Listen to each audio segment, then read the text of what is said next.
ఈరోజు మా ముజీబ్ భాయ్ వాళ్ళ ఇంటికి వచ్చాను నేను. ముజీబ్ భాయ్ అన్న కూతురు బేటీ ఈరోజు ఆయేషా, డాక్టర్ ఆయేషా.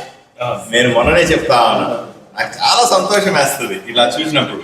ముస్లిం కుటుంబాలలో బాగా చదువుకున్న ఆడబిడ్డలు చూస్తే నాకు ఎంత ఆనందం వేస్తుంది అంటే అంత ఆనందం వేస్తుంది.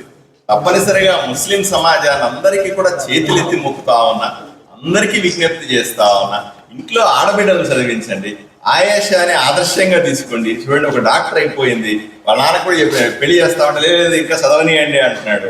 పాప చదువుతానంటుంది, ఇప్పుడు ఎంఎస్ఓ ఎండిఓ చేస్తుంది, మన ఊరికి మంచి పేరు తెస్తుంది, కుటుంబానికి మంచి పేరు తెస్తుంది. ఇంట్లో అన్నదమ్ములు 5 మంది, ముజీబ్కి వాళ్ళ పిల్లలు 20 మంది, అందరూ కూడా ఎంతో ఉత్సాహంగా ఉంటారు. ఈరోజు మత పెద్దలందరూ కూడా ఉన్నారు, ఇక్కడ సౌదీ రూపంలో ఉన్నాడు, అందరూ ఉన్నారు.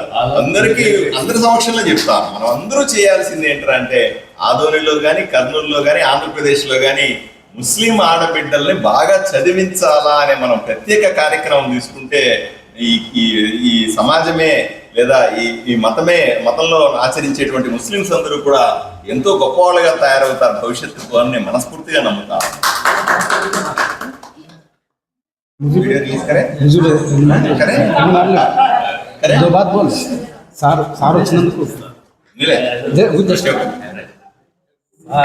ఈరోజు చాలా హ్యాపీ ఉంది.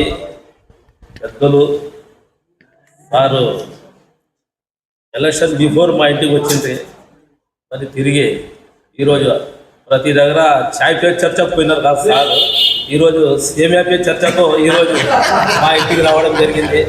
అది కూడా మంచి రోజు, అది కూడా మా ఫ్యామిలీ మెంబర్స్ అందరితో, మరి మా బ్రదర్ రౌఫ్ అన్న గారు, మరి మా కుటుంబ సభ్యులు, మా కేర్ మా పెద్దలు అందరూ, మీడియా సోదరులు చాలామంది సమక్షంలో రావడం జరిగింది.